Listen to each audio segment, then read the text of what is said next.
ഇന്നത്തെ നോമ്പുതറ കുഞ്ഞാമാന്റെ വീട്ടിലായിരുന്നു. നല്ല മന്തി ഉണ്ടാക്കുന്ന തിരക്കിലായിരുന്നു ചെന്നപ്പോ കുഞ്ഞാമ. മുറ്റത്തെ മൈനേനെ നോക്കിയിരിക്കണ പോലെ ഒരാൾ ഇവിടെ വായും പൊളിച്ച് നോക്കിയിരിപ്പുണ്ടായിരുന്നു. പിന്നെ ഞങ്ങൾ നല്ല കൊച്ചു വർത്താനും നാട്ടു വർത്താനും ഒക്കെ പറഞ്ഞ് അങ്ങനെ ഇരുന്നു. ബാങ്ക് കൊടുക്കാനായപ്പോഴേക്കും പോക്കറ്റ് ഷവർമയും ചട്ടിപ്പത്തിരിയും സാലഡും സ്വീറ്റ് ബോൾ ഒക്കെ ആയിട്ടൊക്കെ പാത്രത്തിൽ ഇവിടെ റെഡി ആക്കി വെച്ചിട്ടുണ്ട്. ഫ്രൂട്ട്സ് ആയിട്ട് നമ്മൾ ഇതാ നല്ല ബത്തക്ക മുറിച്ചിട്ടുണ്ട്. പിന്നെ നല്ല പുളിയുള്ള മുന്തിരി ഇരിപ്പുണ്ടായിരുന്നു. കൈതച്ചക്ക ഇതാ ജ്യൂസ് അടിച്ചിട്ടുണ്ട്. നല്ല മഴയൊക്കെ പെയ്തിട്ടുണ്ടോ ഇന്ന് വൈകുന്നേരം, അതുകൊണ്ട് ഒരു പേടിയാണ് എങ്ങാനും കറണ്ട് പോയിട്ടുണ്ടെങ്കിൽ. അതുകൊണ്ട് ജ്യൂസ് ഒക്കെ നേരത്തെ അടിച്ചു വെച്ചിക്കണേ.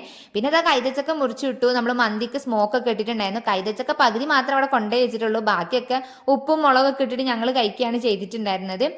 പിന്നെ ഇതാ ബാങ്ക് കൊടുക്കാൻ സമയപ്പോഴേക്കും മേശപ്പുറത്ത് എല്ലാം സെറ്റാക്കി വെച്ചു. ബാങ്ക് കൊടുത്തു, ഞങ്ങളെല്ലാം കഴിച്ചു. ഒരു മണിക്കൂറൊക്കെ കഴിഞ്ഞപ്പോഴേക്കാണ് പിന്നെ ഫുഡ് കഴിച്ചത്. മന്തിയും മയോണൈസും പത്തിരിയും ചിക്കൻ കറിയും ബീഫ് വരട്ടിയതൊക്കെ ആയിട്ട് നല്ല കിടിലം ഫുഡ് തന്നെയായിരുന്നു. അതൊക്കെ കഴിച്ചിട്ട് ഇന്നത്തെ നോമ്പ് അവിടെയായിരുന്നു. പിറ്റേ ദിവസം ഉച്ചയായപ്പോഴേക്കും വീട്ടിലോട്ട് തിരിച്ചു വന്നു. അപ്പൊ ഇതൊക്കെയാണ് വിശേഷങ്ങൾ. അപ്പൊ അത്രയുള്ളൂ.